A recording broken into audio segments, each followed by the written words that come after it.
여기는 지금 미국. 여기는 지금 미국.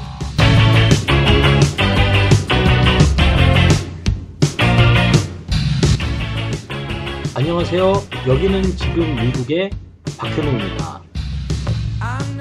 미국은 여러분들께 어떤 나라일까요? 백인들의 나라? 아니면 쇼핑의 나라?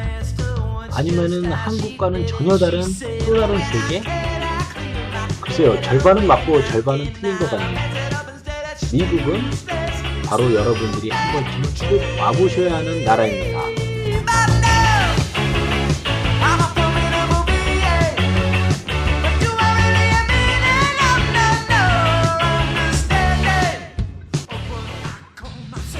인트로에서 마치 그 시작을 미국의 홍보 대사처럼 말했는데요.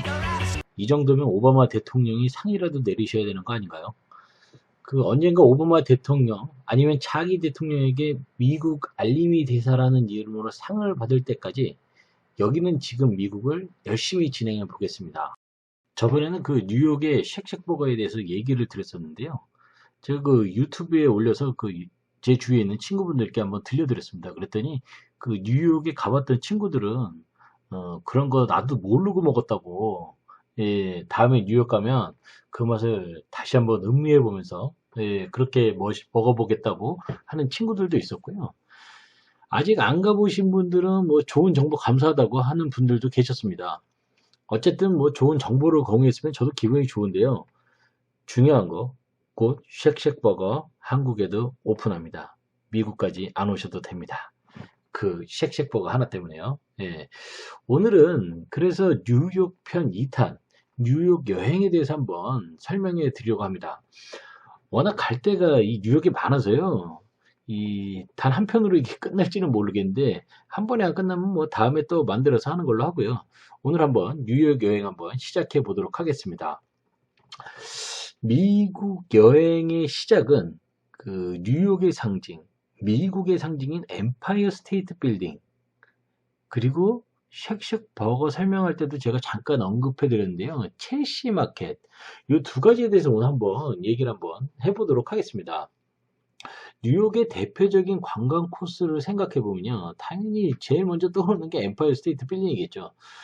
뉴욕뿐만이 아니라 미국 관광을 생각하시는 분들이라면 미국에서 제일 높은 빌딩, 그 엠파이어 스테이트 빌딩에 올라가서 뉴욕에 이렇게 저녁을 구경하는 상상을 하실 텐데요. 물론 그 경치는 너무 아름답고 장관이죠. 그러나 엠파이어 스테이트 빌딩을 올라가시기 전에요, 여러분들이 꼭 아시고 가셔야 하는 중요한 것들이 있습니다. 그러니까 한번, 예, 뭐 메모하실 분들은 메모하시고요. 주의 깊게 좀 잘 들어보셨으면 좋겠습니다. 첫 번째로 엠파이어 스테이트 빌딩은 미국에서 가장 높은 빌딩은 아닙니다. 미국 전역을 여행해 보시는 분들은 아시겠지만 각 지역마다 제일 높은 빌딩처럼 만들어 오는 그런 것들이 있습니다. 뭐 샌디에고 같은 경우에는 좀 허접하긴 한데요. 하얏트 호텔이 있습니다. 하얏트 호텔이 있는데 그 다운타운에 있는 하얏트 호텔 그 스카이 라운지가 아주 이렇게 잘 꾸며져 있습니다. 거기 스카이 라운지 가셔갖고요, 칵테일 한번 한잔 하시는 것도 괜찮을 것 같고요. 시애틀에 가시면 스페이스 니들 있죠, 다운타운에요. 예, 거기서도 그 제일 꼭대기층 바로 앞 밑에 식당이 있는데 그 식당에서 이렇게 높은 데서 식사하시는 걸 좋아하시는 분들은 그 스페이스 니들에 가셔갖고 식사하시는 것도 괜찮을 것 같습니다. 라스베가스에 가면 또 스트로스 스피어스라는 호텔이 있죠. 그 스트로스 스피어스 호텔 바로 옆에 이렇게 왜 탑같이 있는데요. 지금 생각해보니까 그 모양이 약간 스페이스 니드라고 좀 비슷하게 생겼네요. 예. 예전에 무한도전의 그 김태호 PD가요, 이경규 씨하고 뭐 정영돈 씨, 이윤석 씨, 그리고 윤정수 씨 같은 분들을 데리고서요, 이렇게 왜 전 세계에 있는 가장 무서운 놀이기구를 탔던 프로그램이 있었습니다. 그게 아마 상상 원정대였나요? 그 상상 원정대에서도요, 한번 다뤘던 것입니다. 스트로스 스피어스라는 거. 이게 되게 높은 이 데서 이 놀이기구가 있기 때문에 그 무서운 게요, 훨씬 더, 예, 두 배, 세 배로 느껴집니다. 나중에 라스베가스 또 방문하시는 분들은 이 스트로스 스피어스 한번 또 가셔갖고 놀이기구 한번 타보시는 것도 좋은 경험이 되실 거라고 생각이 듭니다. 자, 그리고 미국에서 이제 가장 높은 빌딩은요, 2014년까지는 시카고에 있는 윌리스 타워였는데요. 지금은 세계 제1 무역센터라고 뉴욕에 있습니다. 그 2014년 11월 11월에 개장해 갖고요. 이 순서가, 그러니까 엠파이어 스테이트 빌딩에서 쌍둥이 빌딩으로, 그리고 쌍둥이 빌딩에서 윌리스 타워로, 시카고에 있는 윌리스 타워, 지금은 뉴욕에 있는 세계 제1 무역센터가 제일 높은 빌딩으로 지금 순위가 정해져 있습니다. 나중에 이 윌리스 타워라는 곳하고요, 세계 제1 무역센터에 대해서 한번 집중적으로 한번 다뤄볼 생각인데요. 어쨌든 뭐 미국에서 제일 높은 빌딩은 엠파이어 스테이트 빌딩이 아니다. 뭐 그거는 좀 알고 가셨으면 좋겠습니다. 두 번째로 그 엠파이어 스테이트 빌딩 올라가실 때요, 입장료가 있습니다. 공짜가 아닙니다. 제가 한 2년 전에 그 엠파이어 스테이트 빌딩 갔을 때는 한 15불 정도 낸 걸로 알고 있는데요. 지금도 아마 비슷한 가격일 거라고 생각을 합니다. 뭐 매번 그 뉴욕에 갈 때마다 올라갈 수는 없으니까 저도 뉴욕에 한 7번 정도 갔는데요. 예, 그 처음에 갔을 때는 뭐 한 7, 8불에도 올라갔는데 재작년에 갔을 때는 한 15불 정도 낸 것 같아요. 그러니까 그 공짜로 올라가는 거 아니니까 그것도 좀 잘 알고 계셨으면 좋겠습니다. 그리고 세 번째로 입구에 이렇게 가시면요, 그 사진을 찍습니다. 이렇게 좀 허접한 그림 판때기 같은 거 세워놓고요, 그 킹콩 그림도 있고, 그 앞에서 이렇게 좀 강매같이 사진을 찍거든요. 그 사진 찍으실 필요 없습니다. 나중에 다 돈 내고 사시는 겁니다. 공짜 아닙니다. 그러니까 절대 그 강매에 넘어가시지 마시고 그 사진 찍지 마십시오. 네. 네 번째로, 이게 아마 제가 생각할 때는 그 엠파이어 스테이트 빌딩 올라갈 때가 제일 중요한 것 같아요. 왜냐면은 여러분들의 인내심이 필요한 부분이기 때문에 이거 좀 잘 알고 가셨으면 좋겠습니다. 이렇게 들어가시면 곧바로 엠파이어 스테이트 빌딩 그 스카이 라운지로 올라갈 것 같으시죠? 절대 아닙니다. 그래도 전 세계에서 사람들이 가장 많이 찾는 관광장소인데 어떻게 기다림도 없이 한 번에 올라가겠습니까? 제가 왜 거기 2번 올라갔다고 말씀드렸었는데요. 제가 항상 올라갈 때마다 낮 시간과 좀 밤 시간을 같이 보고 싶은 욕심이요. 시간을 맞춰가서 그런지 최소한 1시간 이상 기다렸고요. 그 2년 전에 갔을 때는 한 2시간 정도 기다렸습니다. 그러니까 인내심이 없는 분들은 그냥 안 올라가시는 게 더 나으실 수 있습니다. 너무 다리가 아파갖고요. 힘들었던 기억이 있거든요. 그러니까 잘 이런 부분 고려하시고 올라가셨으면 좋겠습니다. 다섯 번째로, 스카이 라운지까지 그렇게 갔는데 여러분들 돈 한 15불, 20불 그렇게 내고 들어갔으니까 뭐 원하는 만큼 보고 내려오겠다 뭐 이런 분들도 계시겠지만요. 물론 뭐 시간은 충분히 줍니다. 그런데 거기 일하시는 분들이 시간이 되면 사람들을 싹 모아서 내려보냅니다. 하기야 그 공간에요, 수천 명이 있을 수는 없겠죠. 뭐 어쩔 수 없는 선택이죠. 뭐 그러니까 올라가시면 좀 바삐 빠르게 좀 부지런히 돌아다니시면서 사진을 찍으십시오. 여러분들 그런데 올라가실 때 뭐 사진 찍으러 올라가지 뭐 꼭 구경하러만 올라가는 거 아니니까 부지런히 돌아다니시면서 빨리빨리 움직이시는 게 아마 여러분들한테 좋으실 것 같습니다. 지금까지 그 엠파이어 스테이트 빌딩 가기 전에 그 주의해야 할 점에 대해서 말씀을 드렸고요. 엠파이어 스테이트 빌딩 자체에 대해서 좀 얘기를 좀 해보도록 하겠습니다. 엠파이어 스테이트 빌딩 높이가 가장 궁금하시죠? 381m입니다. 엄청나게 높은 거죠, 사실. 381m. 그게 막상 뭐 올라가 봐야 그 아찔함을 느낄 수 있으니까요. 엄청난 높이입니다. 사실은 안타깝게 뉴욕의 그 제일 높은 빌딩은 세계 무역센터 쌍둥이 빌딩이었죠. 작년에 그 개봉한 영화 중에 워커라는 영화가 있습니다. 쌍둥이 빌딩을 줄 하나로 이렇게 연결을 해서 그거를 걸어서 넘어가는 영화죠. 한국 중에도 한국 영화 중에도 보면 이에 못지않은 영화가 있죠. 이준익 감독의 왕이 남자. 공길이가 그냥 줄 위에서 그냥 좀 제가 오버했나요? 어쨌든 간에 그 줄 하나를 놓고서 쌍둥이 빌딩을 이렇게 걸어서 넘어가는 워커라는 영화를 보면요. 그 높이를 그냥 너무 잘 표현해 갖고요. 그 영화 자체를 보면서도 그 아찔함을 느낄 수가 있습니다. 이제 안타깝게도 그 쌍둥이 빌딩은 2001년 9.11 테러로 인해서요. 더 이상은 볼 수가 없게 됐습니다.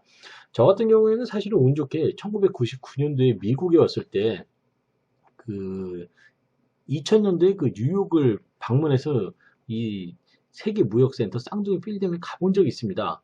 그리고 2년 후, 2002년에 다시 뉴욕을 찾았을 때는요, 그 테러로 인해서 손상된 쌍둥이 빌딩을 봤었죠. 지금은 이 자리에요. 그 세계 제1 무역센터라고 해갖고 그 541m의 그 104층 건물이 지어졌습니다. 2014년 11월 1일이라고 합니다. 그 정식 개장을 했으니까요. 이제 뉴욕을 방문하시는 분들은 이곳도 들려보시는 게 좋을 것 같습니다. 그렇게 엠파이어 스테이트 빌딩보다 더 높은 빌딩이 만들어짐에도 불구하고 사람들이 이 엠파이어 스테이트 빌딩을 더 찾는 이유는요. 아마도 상징성 같은 겁니다.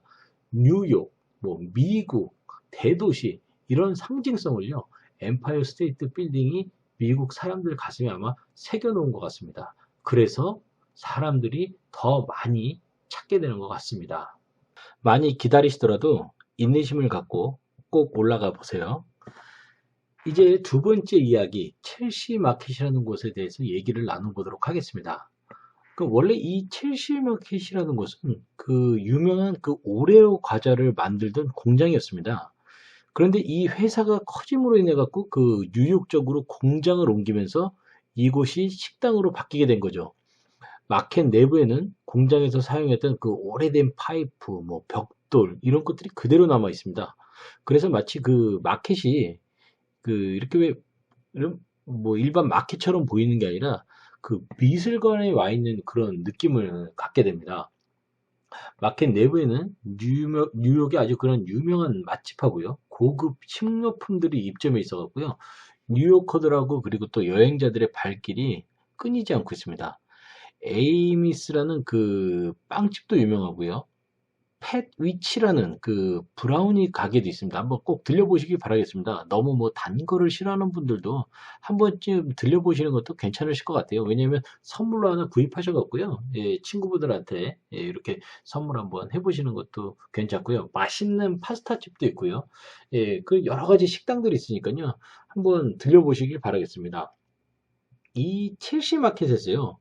제일 중요한 건 바로 랍스터 플레이스라는 곳입니다. 사실 이 첼시 마켓은 다들 이 랍스터 플레이스를 가기 위해 찾는 곳이라고 보시면 되는 거죠. 거기 가시면요, 한국 관광객들도 정말 많이 만나시게 될 거예요.